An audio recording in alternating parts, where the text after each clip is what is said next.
Druhá karta je jak jinak než taky Umbreon.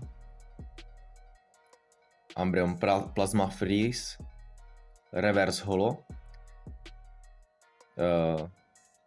Tuhletu kartu jsem scháněl poměrně dlouho. Ale zadařilo se. Byla trošku za vyšší cenu, než je klasický market. Ale co se dá dělat, když ji chcete, tak si prostě připlatíte. To je taky super stav. Takže už je mám všechny takhle ochráněný ve slívech, top loaderech. Dokonce už mají své místo i v albumu. Ale chtěl jsem vám je ještě ukázat.